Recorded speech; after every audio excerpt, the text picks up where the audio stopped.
Hello, everyone. We're closing in on another school year. As the winter semester comes to an end, here is a look at what we've been up to this semester. Queen's is full of passionate students and staff who make a difference in the community and contribute to our vibrant student life. Annually, we recognize those who go above and beyond in these roles, and I have the pleasure of being on a number of selection committees.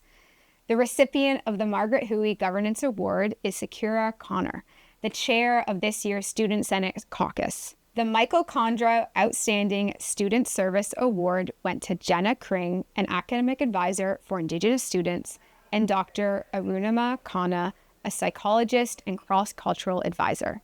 The Agnes Benedictson Tricolor Award Selection Committee reviewed a large number of nominations and met with a group of outstanding leaders. They chose 4 recipients this year for the Tricolor Society: Emil Matisse, Bisola Olaseni, Simi Oluwole, and Dan Reddy. Congrats to all of the winners of all these prestigious awards. I represented the university at Kingston's City Council and spoke about the matter of Alto high-speed rail project along the Quebec-Toronto corridor. I emphasized the compelling case for adding Kingston's city centre as a stop to maximize accessibility and minimize disruption to the environment. We invited faculty society leaders for coffee to continue strengthening the ties between our office and student leaders, and Nikki supported them on a number of files. I also wrote a letter as part of the Bill 33 consultation with support from several student society leaders. I felt it was important to showcase the great job Queen's does when it comes to governing student fees. In my letter, you will read about this process and also the sentiments I have heard from the student body regarding our strong desire to preserve our governance systems for a robust fee slate that enables our standout student experience. Every month, we read through dozens of reports submitted to the AMS Assembly and SGPS Council and scroll through social media to keep up to date on events, initiatives, and the student voice. Then we follow up and make sure individuals are recognized for their efforts. The community at Queen's remains active as ever, and we continued getting involved as a team this term. We spent some time building Lego with the Faith and Spiritual Life Center. At Union Gallery, we visited the Black Experience, Time and Memory, a Sunbeaming production. Nikki spoke at the Relay for Life opening ceremony, and we served up meals with the Queen's Muslim Students Association at one of their iftar dinners, and with ACES's Good Times Done. The AMS Awards Gala was another successful event this term, celebrating students and staff that help make the undergraduate student experience remarkable. Just like last year, we collaborated with the University Secretariat's Office, the Queen's Student Alumni Association, and the Chancellor to run another winter giveaway, giving away a Queen's sweater, diploma frame, a novel, and tea room gift cards.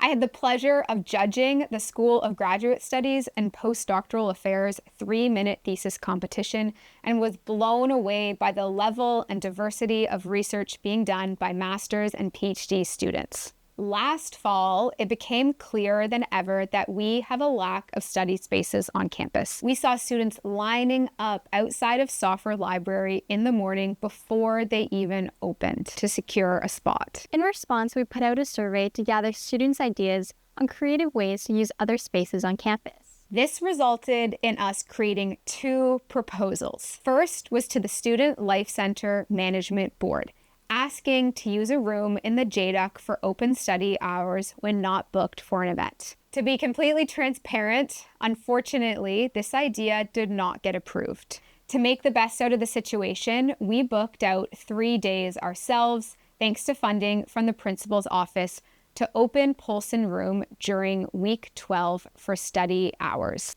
Our second proposal to the university did make it through, and we were excited to announce that centrally scheduled classrooms across campus can be used by students when they're not in use for teaching or other events. This doesn't solve the whole issue, but it is a start, and we look forward to building upon it for the fall semester. We're also working on a support initiative for students who are temporarily required to withdraw. Though we've been working on it since the fall, it is still a work in progress. New processes can take a long time in institutions like Queen's, but we are committed to seeing this through and will share more in the near future. I received a number of requests for emergency support and was able to alleviate some immediate financial pressure through the Rector's Bursary Fund and then connect students with other supports. In January, we helped promote the Shift survey and encouraged students to fill out the survey and share their experiences. I wrote the January's Rector's Digest to share more information on the history of the Shift survey and the importance of student perspectives. At January Senate, I pulled the 2026-27 academic sessional dates to request some language changes to the description of the National Day for Truth and Reconciliation, and to consider including information in students' Solus calendar schedules for September 30th, 2026. I'm currently working with the Registrar's Office to confirm these details. We wish you the best on your final exams and projects.